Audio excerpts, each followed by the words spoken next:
Hello and welcome to Enchantment of Eternities, a perfect episode number 7, A Stitch in Time, The Outer Limits.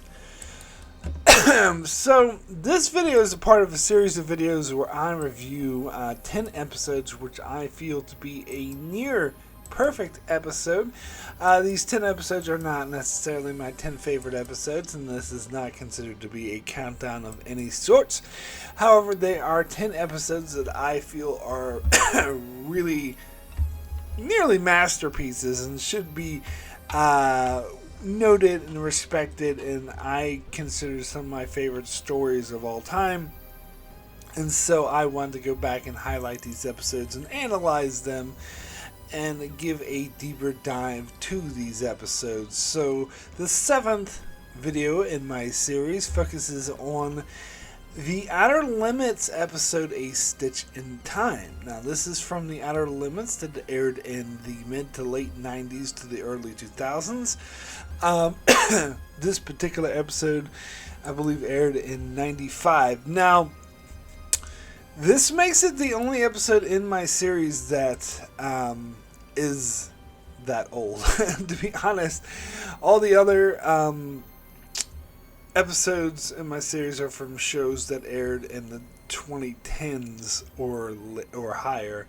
I have an episode of Breaking Bad aired in like 2013, and I think that's the oldest episode. Other than this is quite a drop, quite a long time before that. Now, I had said that I wasn't gonna do Star Trek or Game of Thrones episodes in this series because I covered those shows enough on my channel, and so yeah, so to me, most of the great storytelling has been modern, because I do believe this is the modern era of television, is the golden era of television. However,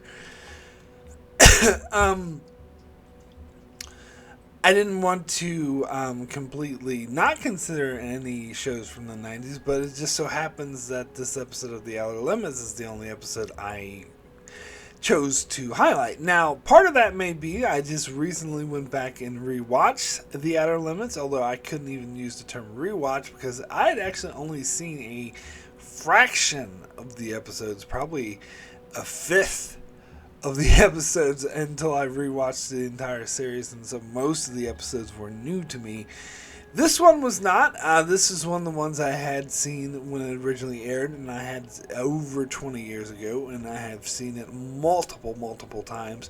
In fact, I had a DVD that I bought that this episode was on, and I watched it repeatedly, and because I showed it to a lot of people, because I felt like this episode was like one of my favorite science fiction stories of all time. And another reason, of course, being that The Outer Limits, much like some other shows that I chose for my perfect episode series, such as Black Mirror, and later on I'm going to be doing one from Philip K. Dick's Electric Dreams, it's similar to those series in that they are an anthology show. An anthology show is where every episode is different, standalone, with different characters, different actors, different setting. It's just the whole show has a specific theme. So that makes it a bit easier to stand out as an outstanding episode because it is much more of a standalone story. However, there are other shows in the 90s I like that aren't Star Trek. I like Babylon 5, what's it called? Farscape, Stargate SG-1, although that was mostly in the 2000s. But, yeah, so, and I guess there's some non-sci-fi stuff. I like some comedy shows like Seinfeld and News Radio, but I wouldn't highlight one of those for this. But, yeah, this is the only one that really I felt like is a masterpiece. And honestly, like as I said, I held this episode throughout the years as being one of my favorite singular works of fiction, particularly science fiction. Now, A Stitch in Time follows a time traveling adventure where an FBI agent is tracking down a killer that is killing multiple men who seem to have no relation to one another. But of course, we find, and this happened throughout decades and decades, but we find out that there's a woman who created a time machine in order to murder or execute, as she would say, mass murderers before they commit their murders, usually men who murder a bunch of women. And the woman who created the time machine herself was abducted and raped multiple times when she was a young girl, which scarred her and motivated her to create this machine to right the wrongs. Now, it's a very emotional episode because it deals with heavy subject matter, but it doesn't, and I feel, a very powerful and respectful way, and uses time travel in a very unique way. It's one of my favorite uses of time travel. Like, I love time travel when it is used correctly. And so, even if you're not into science fiction or time travel, like, I've shown this episode to people who weren't, and they still were affected by just how powerful it is, just how emotional it is. The acting's amazing. You have Amanda Plummer doing an absolutely amazing job, but and a lot of people point to her as being the highlight of this episode, but really she's just the co-star. The real star is Michelle Forbes, who played, I know of course as a Star Trek fan, who played Ensign Rowe, and she carries this episode. She does an amazing job, in my opinion. That's more subtle than what Amanda Plummer does. She does a more acting, but it really works for the episode in question, for this character in particular. And so, yeah, I feel like when I did my Outer Limits countdown, I made this is my number 2 favorite episode, not my number 1. So you might say, oh, well, why aren't you reviewing your number 1? I don't know. I could go back and forth between those 2 episodes and which one I like better, because they're both great. But this one, I felt, to me, is what I remember more, and what I think stands out of the crowd more, stands on its own 2 feet. The other one made me cry more. Although, when I just watched this episode for this review, I was bawling my eyes out at the end anyway, so it also made me cry. So, enough of the preamble, let's go ahead and get into the episode proper. So the episode begins in spectacular fashion, where we see this old guy, in his room alone, and all of a sudden this woman appears out of nowhere. He looks a bit crazy, and she asks him his name. Are you Robert Beck? And he's like, yeah. Who are you? How'd you get in here? He's like, and she ignores him. It's like, are you Robert Beck? And she's like, yeah, that's me. He's like, and then she says, 20 years from now, or whatever it was, you're going to be executed and convicted of murdering 8 women. And he's like, oh, what? And she's like, I'm here to carry out that lawful execution. And of course he's like, oh, wait, what's going on? And she kills him, shoots him a couple times in the head, and then she goes up, stands closer to him, and shoots him some more. And then she opens up a portal using this little device on her on her belt, and then steps through the portal. I think this is an amazing teaser, an amazing hook. Now, this is something the Outer Limits tried to do, and to be frank, I think they were kind of copying the X-Files, where they would have like this really, like, sometimes spooky, sometimes weird, sometimes just like jarring, weird shit happen, and then cut to their opening credits, which was really spooky. In fact, I fucking love the opening credits of the Outer Limits. There's nothing wrong with your TV.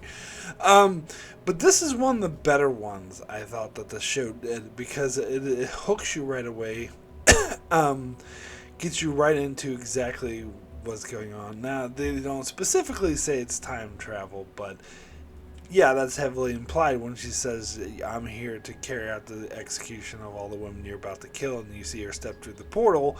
It's pretty obvious that she's a time traveler. And you know what? This reminds me a lot of the movie Minority Report, which this movie came out. I know the book was before, but the movie came out after this. And you know what? I like this a lot better. I think this episode is way better than that movie. In fact, when that movie came out, I was like, it's like that episode of Outer Limits, but not as good.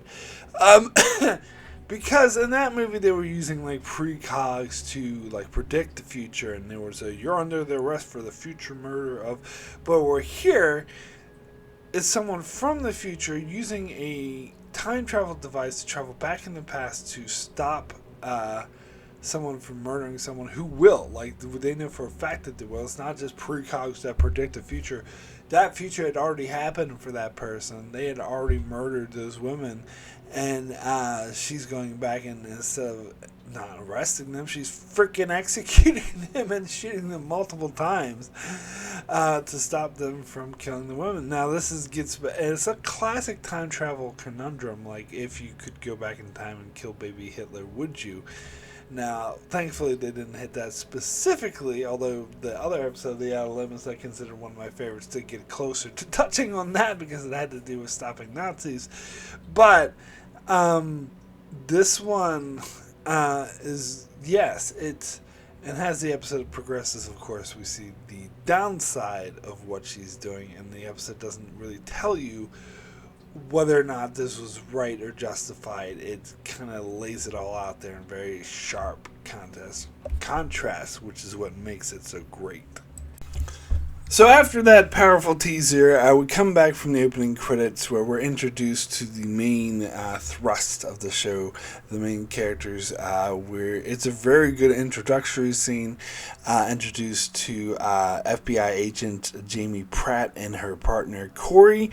How at first they do a really good job of sort of not hand-holding you, but kind of inching you to know that Agent Pratt recently had her best friend killed by a serial killer, and that's something that's still haunting her. But then they move on to the case that they're investigating, which of course we know from the teaser is the case of the time traveler who is killing all those men.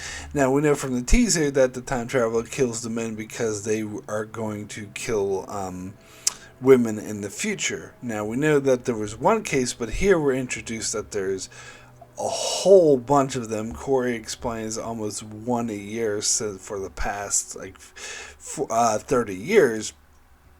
So quite a bit, and they're of course perplexed because they don't think there's any connection, because they mention the various different occupations the men who are murdered have, like a construction worker to a pimp, a priest, and of course they don't know the connection because the time traveler kills them before they actually commit any of the murders.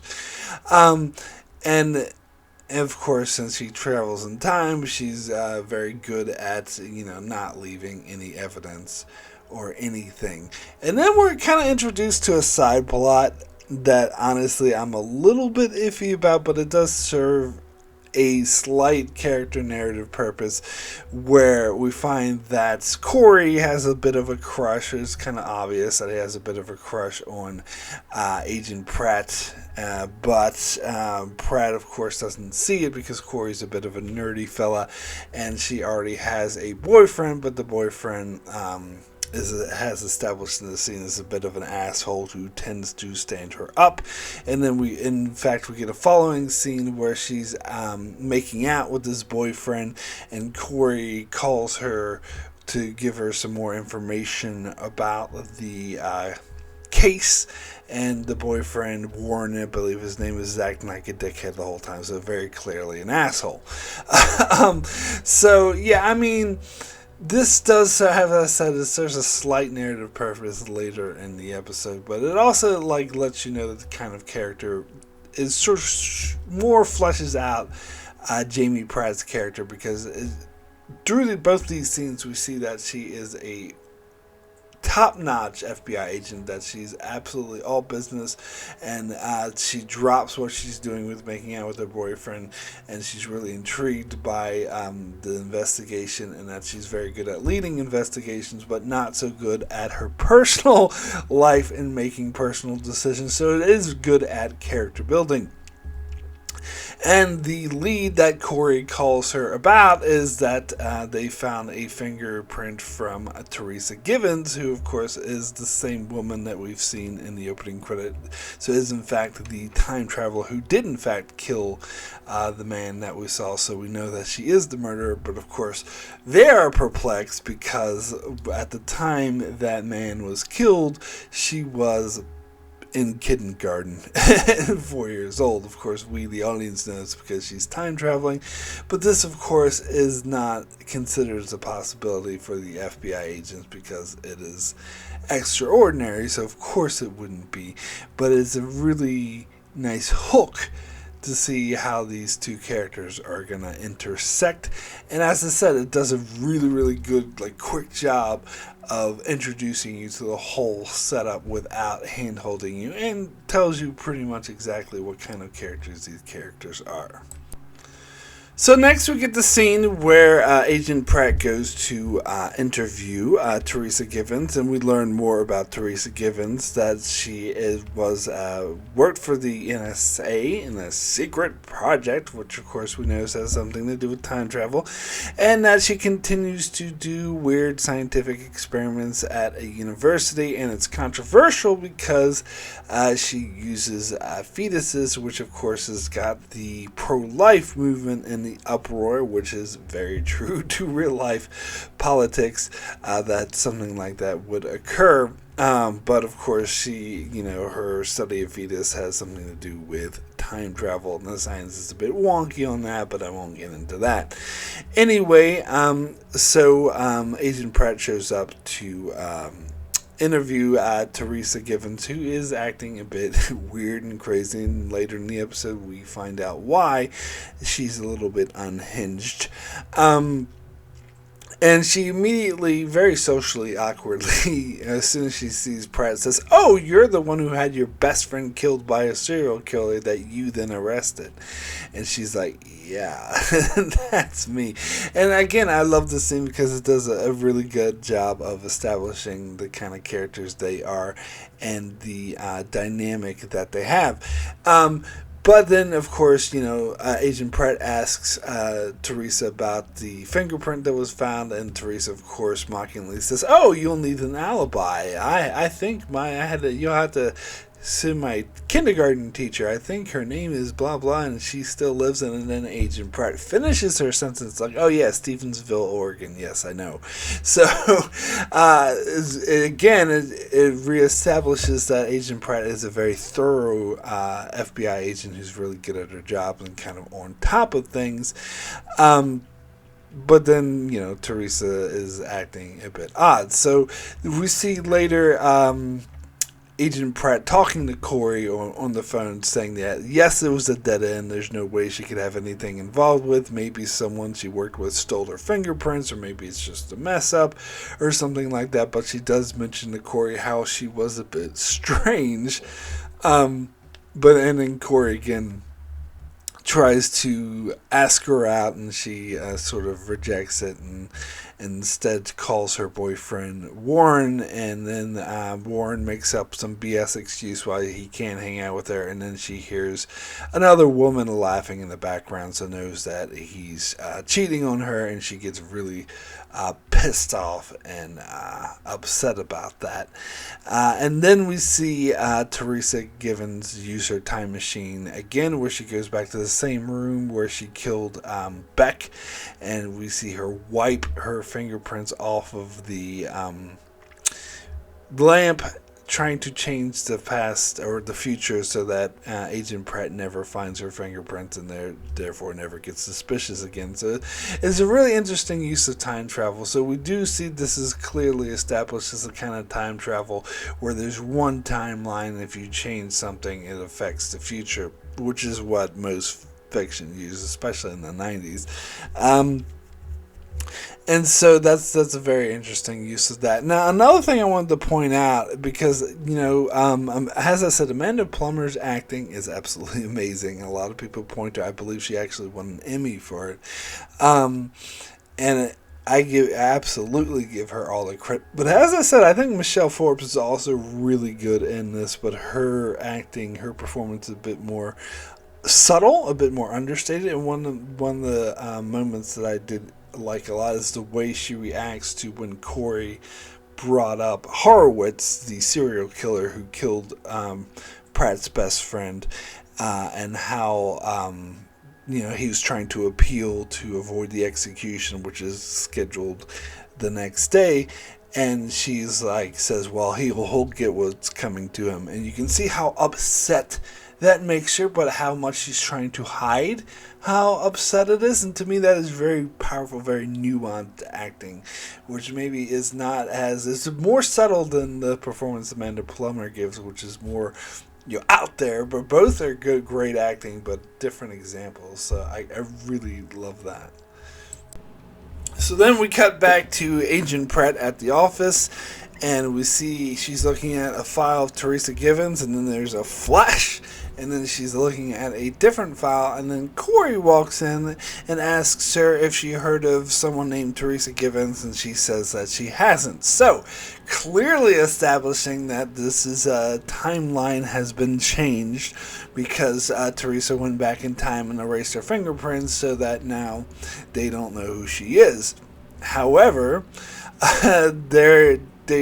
Corey has a different lead about Teresa Givens that has nothing to do with the fingerprint. However, he offers to have a shooting match, like go to the shooting range with Agent Pratt to see who can do better, and we see that Agent Pratt does in fact do better and is a really good shot. And now this is a literal Chekhov's gun situation, as her ability to be a really good shot does come into play in the end of the episode, which I think, of course, is really good setup, because you want to set up for that. You don't want that to come out of nowhere, so I do actually appreciate that. And then after they have their shooting range, Corey tries to again try to motivate her about her personal life and how she's seeing the asshole Warren, but she just tells him to butt out of it. And then the ballistic guy comes in and presents him with the evidence that's leading them to Teresa Givens that has to do with the bullet coming from the same gun. However, the gun wasn't even constructed until 1988. And some of these killings happened in the 50s, and now they're saying before Teresa Givens was even born. But the gun was issued to her, and they talk again about how she was drummed out of the NSA after they closed down her project. So again, it's really interesting that even though Teresa tries to cover her tracks, they're still leading back to her, which makes it quite interesting. So next we go back to the FBI office, where we see Pratt and a lot of her fellow agents sitting around the table listening to the newscaster, waiting for news that Horowitz is going to be executed. In the meanwhile, the newscaster is giving some, granted, exposition and backstory on how Horowitz was killed 7 women and was eventually arrested by Agent Pratt, who went against her superior's orders to investigate the murder of her best friend, Allison. And we see an interview from Horowitz where he explained that he describes the events of the first time he murdered someone, saying that no one showed up to his birthday party, but now he's saying that he just wants to die.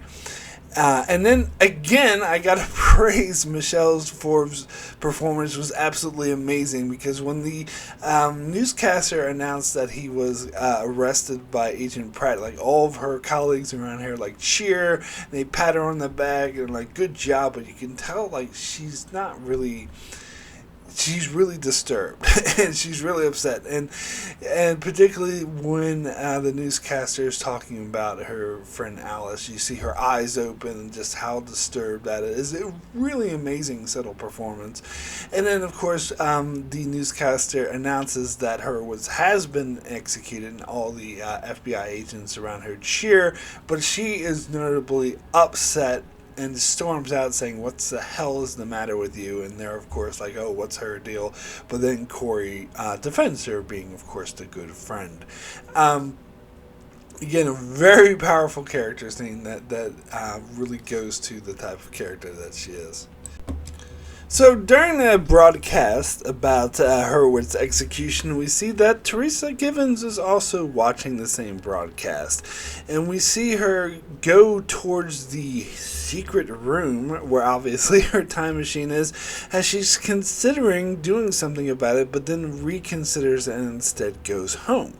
But the next day, we see her bring the newspaper saying that Horowitz was executed, and we see that she's very upset and has reconsidered and does in fact go into the hidden room and use the time machine.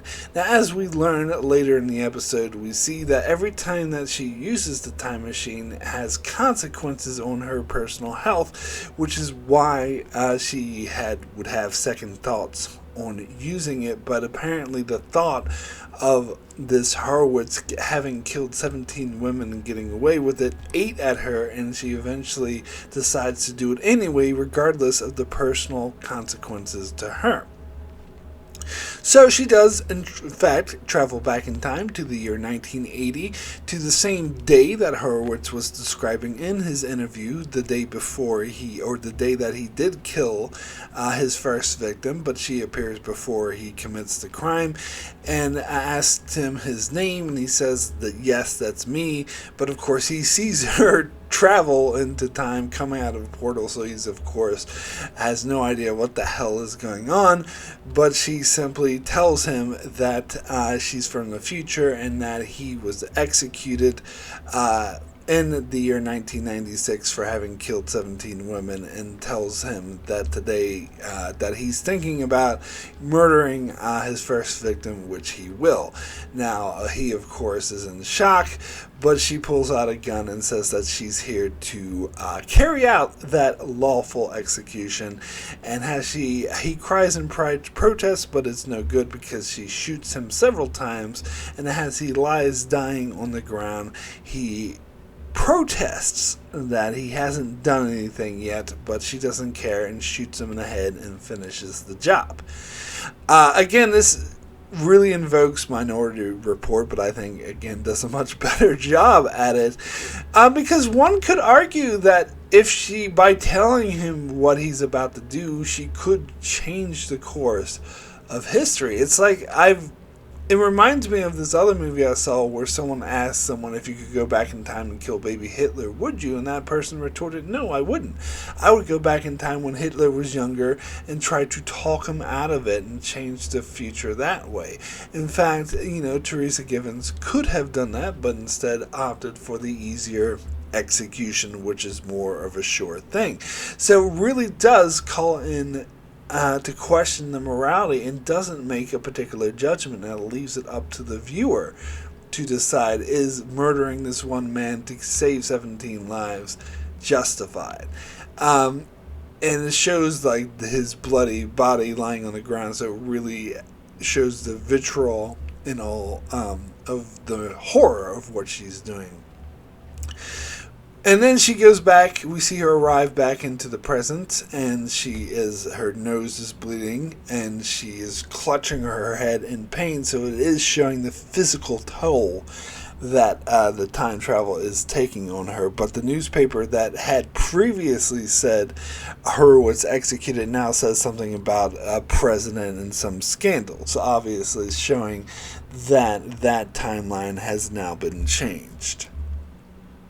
So back at Agent Pratt's office, we see a picture of Horowitz dead materialize on her murder board, obviously being adding to the victims of Teresa Givens that she's investigating.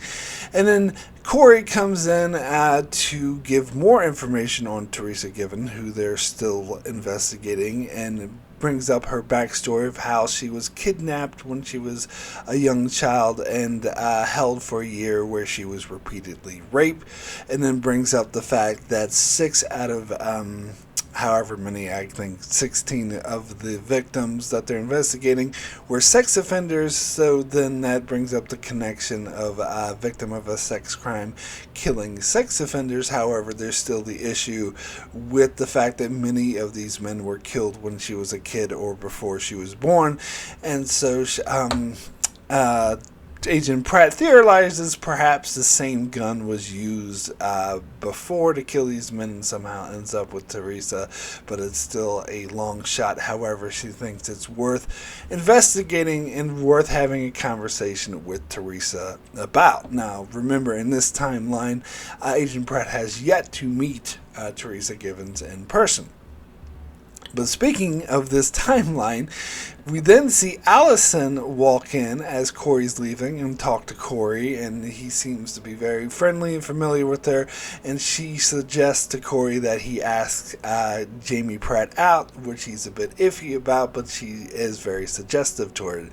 And then she goes in to see Jamie, and is very friendly, and things are going. So again, this shows that the timeline has now been changed because Horowitz had originally killed Allison, but with Teresa going back in time and killing Horowitz, Allison is now still alive, and Jamie is very friendly with her and says that they can't go to lunch because she has to do this investigation.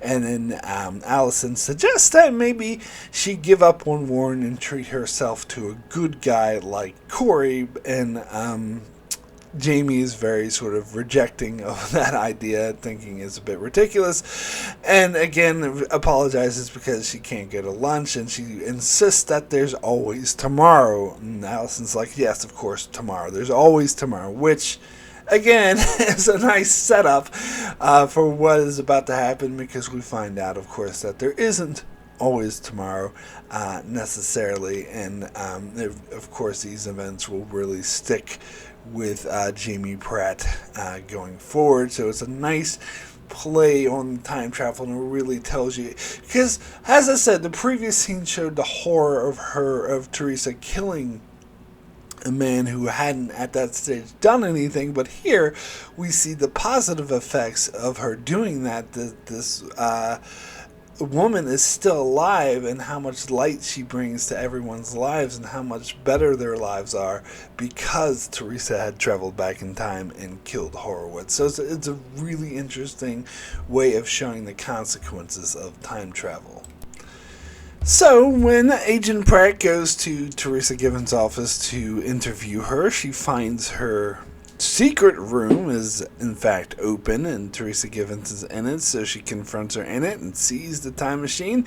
And apparently Teresa Givens has given up on having any pretense of what she's actually doing, and in fact talks very frankly to Agent Pratt, suggesting that they've met before. And Pratt says, have we met before? And she's like, yes, we have, but I don't think you would remember it.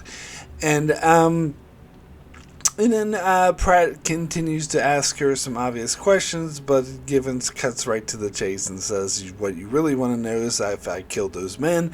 And yes, I did. I killed those men.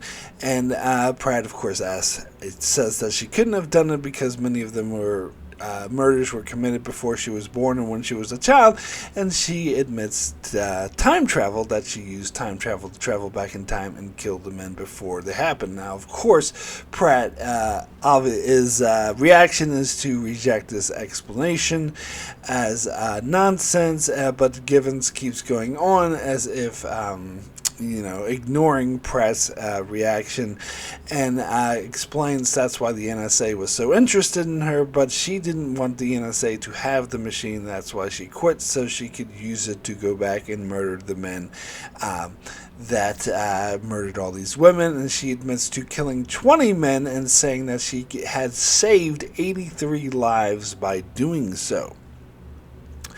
Pratt, of course, suggests, tells her that she's under arrest and starts reading her rights, but she suggests that there's no time for that, and she goes and grabs the time machine portal and the gun, and as soon as she grabs her gun, Agent Pratt pulls out her gun and points at her and suggests that she puts the gun down and comes with her, but Givens continues to ignore her and turns on the time machine. Now, Pratt, being confronted with pretty strong evidence of what Teresa Givens is saying is true, then asks her that if this is true, why would she do this? Why would she kill men who hadn't done anything?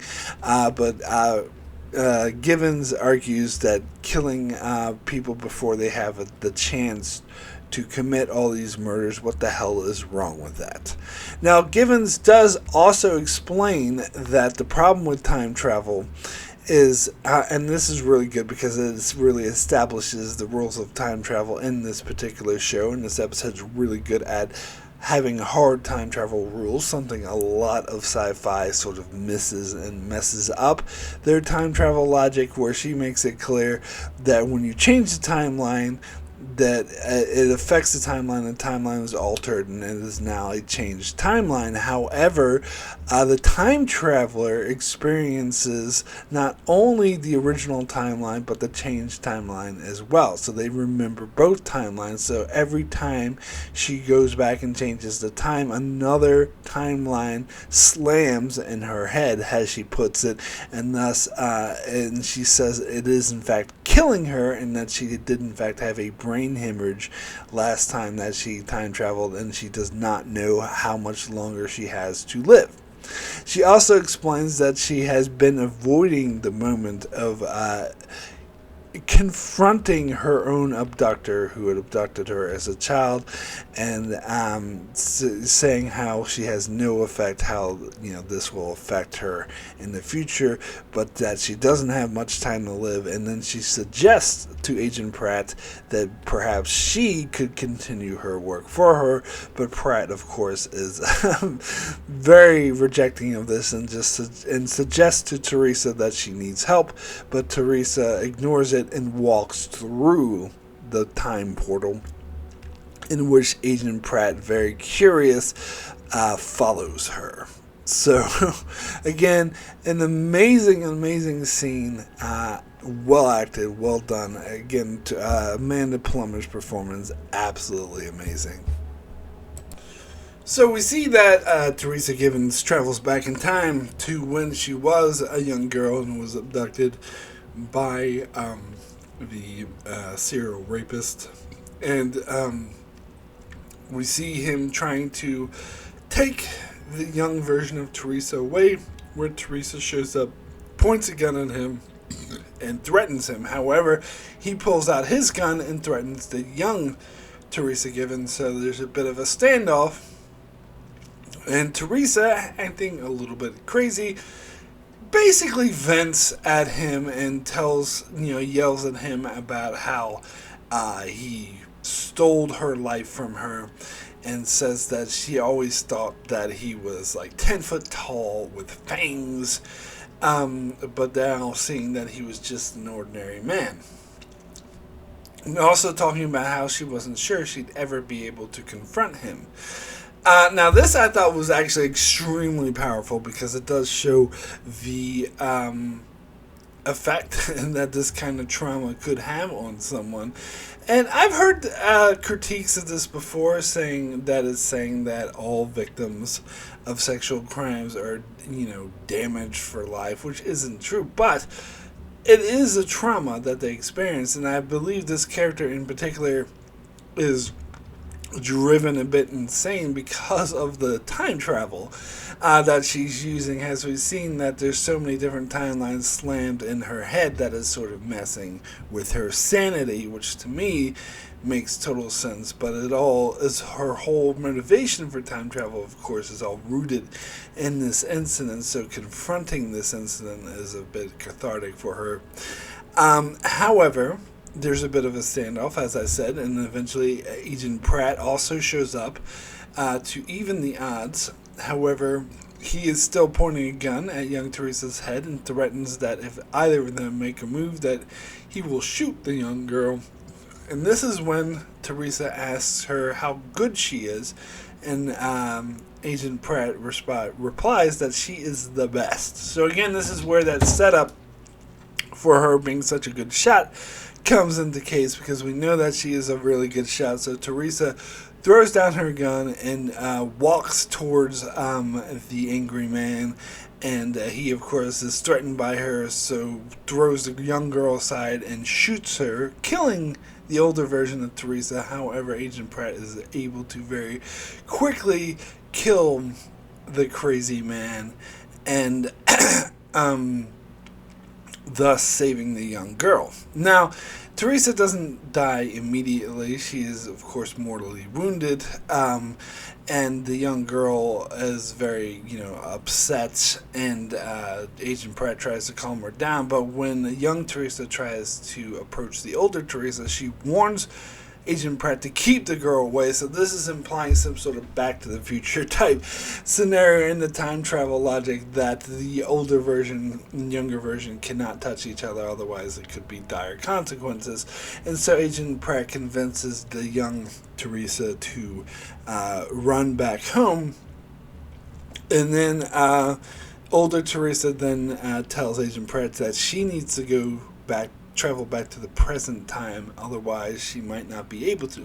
So again, this implies with this version of time travel that they're only able to exist in another time period for a short period of time, which is consistent from what we've seen before, because every time we've seen Teresa travel in the past before, she's only there very briefly, she kills the person or erases the evidence or whatever, and then immediately goes back to the present.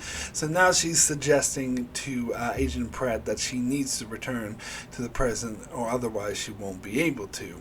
And of course, Pratt is hesitant to leave Teresa, there dying of a bullet wound, but Teresa continues to yell at her to go, and so Agent Pratt then travels back to the present. However, young Teresa hadn't left the room, and she witnesses Agent Pratt opening the time portal and stepping through it.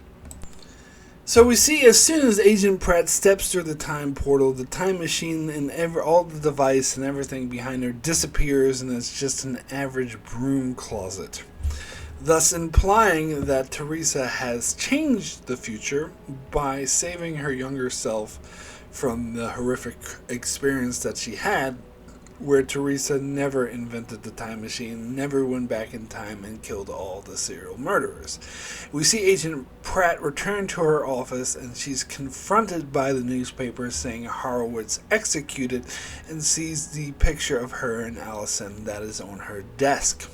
So thus, she is now remembering this timeline, because with Teresa never traveling back into the past and killing people, that meant Horowitz was in fact still alive and still killed 17 women, including her best friend Allison. And then we get a audio cue that reminds us, we hear Teresa's dialogue about how the time traveler experiences not only the changed timeline but the original timeline as well. And we actually, again, Michelle Forbes plays this really nice, because we see how she's a bit more disturbed than she was before, because now she's starting to experience what Teresa experienced, where there's several timelines in her head, and this is really jarring for her, especially being her first time experiencing this, and she's having to come to terms with the fact that her friend, whom she was just talking to a few hours earlier and talking about how they were going to go hang out the next day and saying there's always tomorrow, is now dead And of course, she's remembering the events of this timeline as well, and all the sorrow that she felt, and it's slamming into her head. And I think Michelle Forbes plays this really well. She goes to see the file of Horowitz to see the pictures of Allison's dead body, and is just in shock and cries out that it isn't fair. Then Corey comes up to her and sees that she's upset, and she plays it off as she thought that Horowitz's execution would make her feel better, but it doesn't. And Corey is very understanding and says that it isn't.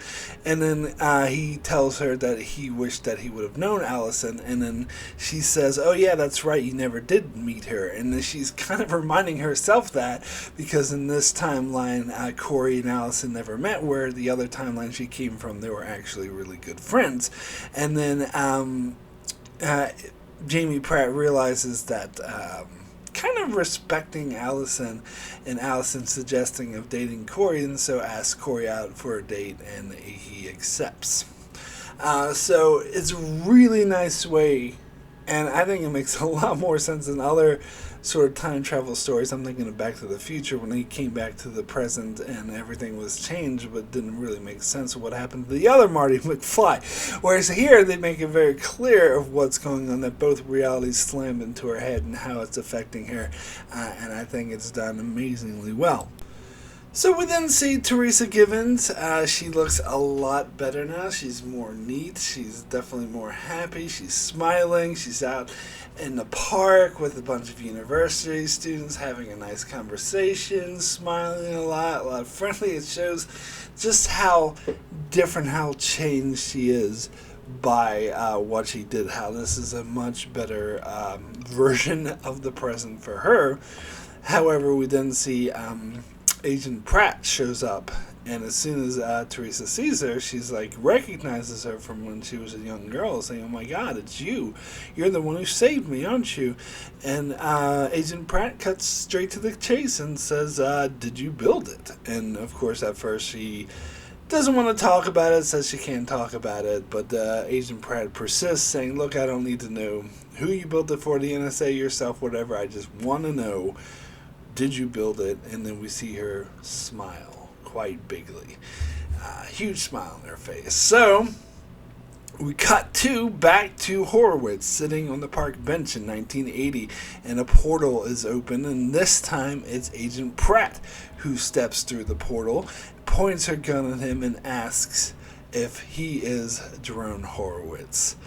And then we cut the credits. Not before a nice bit of narration, because every episode of The Outer Limits has narration at the beginning and at the end. And this narration says that, to paraphrase, that your life is like a string of pearls. However, if you could go back and change it, would that not change who you are? And this is said over the shot of Agent Pratt, who, again, amazing performance by Michelle Forbes. You can tell she's a changed person, that she's very disturbed and unsettled, much in the way that Teresa Givens was. It's almost like Teresa Givens and herself switched places. And again, because it shows the consequences that time travel has on a person, that she is having, now this is the third time she's time traveling, she's going to have all these different timelines stuck in her head. So I like how it kind of, the episode ends here, so you don't know, you're meant to fill in the missing blanks of what happens when she gets back. And I think it's heavily implied that she's not going to live happily ever after. Yes, Allison is going to be alive again, but Pratt herself, as the narration points out, is going to be changed through experiencing these different events and having these different timelines stuck in her head. The bigger question, though, is she going to stop there? Is she going to stop there with Horowitz? Now, Horowitz, of course, had a more personal connection to her, because by killing him, she saves her friend Allison. However, is that going to be enough for her? Is she going to want to use the time machine multiple times in the same way that Teresa Givens did in order to kill people. Now, this again, if you call back, this is nicely foreshadowed, this conundrum.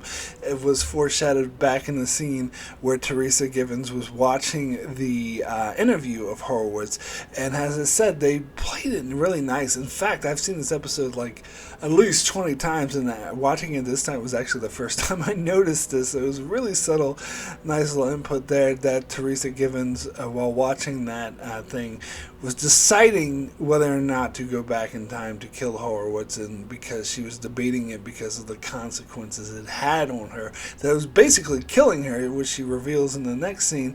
And so she at first decided not to do it as she went home, but the next day she just couldn't help herself, and she had to go back, and she couldn't let those 17 women stay dead. She needed to go back and change it. So that is foreshadowing to Pratt's dilemma post-episode. Is she going to be going through the same thing? Will she also succumb to that temptation to go back and kill more of the serial killers and save more lives, thus sacrificing herself to eventually going insane and dying of a brain hemorrhage? All very interesting questions, and I do like how it's all left in the air. And also, the morality of the time travel of what they're doing is very much in the gray as well. Because the obvious positive, they're saving a lot of lives. Negative, of course, they're killing men who technically had not done anything. And again, you possibly could actually talk them out of it. You could actually have them live and save the other women's way if you played it a different way. But they're not even trying. They're going with the sure thing of killing them.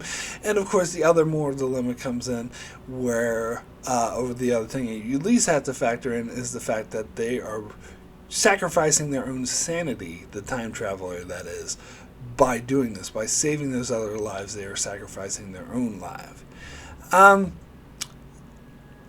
Yes, and so I think, to me, this is one of the more powerful, one of the better uses, the more tighter uses of time travel I've ever seen in fiction. As I said, there's a lot of other time travel in fiction that gets this wrong, that fucks up their time travel logic and messes it up so it doesn't really make sense. This episode, their time travel logic was really tight and explained. There's different methods of time travel and different ways you could use time travel logic. As long as you're consistent and you stay with it, this episode makes it clear and absolutely does stick with it, while at the same time it deals with some really, really heavy issues, but doesn't hit you over the head or tells you how to feel. It's very ambiguous with its moral implication, and it leaves the viewer to ponder. And in a typical Outer Limits fashion, it ends with a very dark tone, which a kind of ironic tone, which I think is one of the best examples in the entire show of them doing this. So this is, in fact, one of my favorite pieces of fiction of all time, and definitely one of the best episodes of television I've seen, making it a perfect episode. So that's it for my perfect episode number 7, A Stitch in Time, The Outer Limits. I shall return next month, hopefully, or actually probably 2 months from now, I'm not making any promises, with another installment on my A Perfect Episode series, so be sure to keep an eye out on that. Also check out my channel as I cover many more shows like Star Trek Strange New Worlds and all things Star Trek, as well as other shows like The Expanse, Better Call Saul, Star Wars Rebels, and more. So be sure to subscribe so you can keep up with all of that, and thanks so much for watching.